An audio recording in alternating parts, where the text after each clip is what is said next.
ओम तत्सदिति श्रीमद्भगवद्गीता सूपनिषत्सु ब्रह्म विद्यायां योगशास्त्रे श्रीकृष्णार्जुन संवादे अर्जुन विषाद योगो नाम प्रथमोऽध्यायः।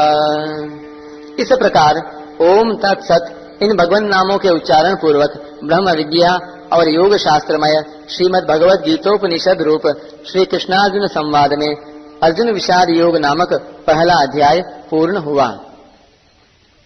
प्रत्येक अध्याय की समाप्ति पर महर्षि वेदव्यास जी ने जो उपर्युक्त पुष्पिका लिखी है, इसमें श्रीमद् भगवद गीता का विशेष महात्म्य और प्रभाव ही प्रकट किया गया है। ओम तत् सत इनका विशेष विस्तार 17वें अध्याय के 23वें श्लोक से लेकर 27वें श्लोक तक द्रष्टव्य है। ये तीनों सच्चिदानंद घन परमात्मा के पवित्र नाम हैं। ये मात्र जीवों का कल्याण करने वाले हैं। इनका उच्चारण परमात्मा के सम्मुख करता है और शास्त्र विहित कर्तव्य कर्मों के अंग वैगुण्य को मिटाता है। अतः गीता के अध्याय का पाठ करने में श्लोक, पद और अक्षरों के उच्चारण में जो जो भूलें हुई हैं, उनका परिमार्जन करने के लिए और संसार से संबंध विच्छेद पूर्वक भगवत संबंध की याद आने के लिए प्रत्येक अध्याय के अंत में ओम तत्सत का उच्चारण किया गया है।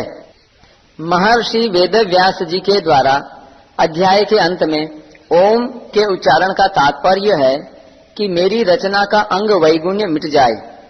तत् के उच्चारण का तात्पर्य है कि मेरी रचना भगवत प्रीत्यर्थ हो जाए, और सत के उच्चारण का तात्पर्य है कि मेरी रचना सत अर्थात अविनाशी फल देने वाली हो जाए। इति बस मेरा यही प्रयोजन है। इसके सिवाय मेरा व्यक्तिगत और कोई प्रयोजन नहीं है। जो श्रीमत अर्थात सर्व शोभा संपन्न हैं और जिनमें संपूर्ण ऐश्वर्य, धर्म, यश, श्री, ज्ञान और वैराग्य ये 6 भग नित्य विद्यमान रहते हैं, उन भगवान के मुख से निकली हुई होने के कारण इसको श्रीमत भगवत कहा गया है। जब मनुष्य मस्ती में, आनंद में होता है, तब उसके मुख से स्वतः गीत निकलता है। भगवान ने इसको मस्ती में आकर गाया है, इसलिए इसका नाम गीता है। यद्यपि संस्कृत व्याकरण के नियमानुसार इसका नाम गीतम होना चाहिए था, तथापि उपनिषद स्वरूप होने से स्त्रीलिंग शब्द गीता का प्रयोग किया गया है। इसमें संपूर्ण उपनिषदों का सार तत्व संग्रहित है और यह स्वयं भी भगवद वाणी होने से उपनिषद स्वरूप है, इसलिए इसे उपनिषद कहा गया है। वर्ण, आश्रम, संप्रदाय आदि का आग्रह न रखकर प्राणी मात्र का कल्याण करने वाली सर्वश्रेष्ठ विद्या होने के कारण इसका नाम ब्रह्म विद्या है। इस ब्रह्म विद्या स्वरूप गीता में कर्मयोग, ज्ञान योग, ध्यान योग, भक्ति योग आदि योग साधनों की शिक्षा दी गई है, जिससे साधक को परमात्मा के साथ अपने नित्य संबंध का अनुभव हो जाए। इसलिए इसे योग शास्त्र कहा गया है। यह साक्षात पुरुषोत्तम भगवान श्री कृष्ण और भक्त प्रवर अर्जुन का संवाद है। अर्जुन ने निसंकोच भाव से बातें पूछी हैं और भगवान ने उदारता पूर्वक उनका उत्तर दिया है। इन दोनों के ही भाव इसमें हैं। अतः इन दोनों के नाम से इस गीता शास्त्र की विशेष महिमा होने के कारण इसे श्री कृष्णार्जुन संवाद नाम से कहा गया है। इस पहले अध्याय में अर्जुन के विषाद का वर्णन है। यह विषाद भी भगवान अथवा संतों का संग मिल जाने पर संसार से वैराग्य उत्पन्न करके कल्याण करने वाला हो जाता है। यद्यपि दुर्योधन आदि को भी विषाद हुआ है, तथापि उनमें भगवान से विमुखता होने के कारण उनका विषाद योग नहीं हुआ। केवल अर्जुन का विषाद ही भगवान की सम्मुखता होने के कारण योग अर्थात भगवान के नित्य संबंध का अनुभव कराने वाला हो गया। इसलिए इस अध्याय का नाम अर्जुन विषाद योग रखा गया है। प्रत्येक अध्याय के अंत में पुष्पिका देने का तात्पर्य है कि अगर साधक एक अध्याय का भी ठीक तरह से मनन विचार करे तो उस एक ही अध्याय से उसका कल्याण हो जाएगा।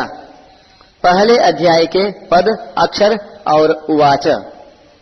इस अध्याय में अथ प्रथमोऽध्यायः के 3, धृतराष्ट्र उवाच, संजय उवाच आदि पदों के 12, श्लोकों के 558 और पुष्पिका के 13 पद हैं।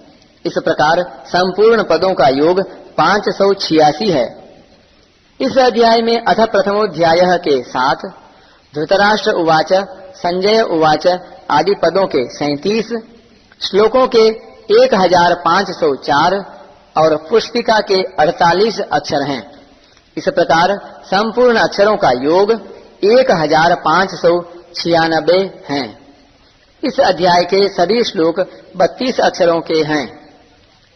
इस अध्याय में 6 उवाच हैं। 1 धृतराष्ट्र उवाच, 3 संजय उवाच और 2 अर्जुन उवाच। पहले अध्याय में प्रयुक्त छंद। इस अध्याय के 47 श्लोकों में से 5वें और 33वें श्लोक के प्रथम चरण में तथा 43वें श्लोक के तृतीय चरण में रगण प्रयुक्त होने से र विपुला और 25वें श्लोक के प्रथम चरण में तथा 9वें श्लोक के तृतीय चरण में नगण प्रयुक्त होने से न विपुला संज्ञा वाले छंद हैं। शेष 42 श्लोक ठीक पथ्यावक्त्र अनुष्टुप छंद के लक्षणों से युक्त हैं।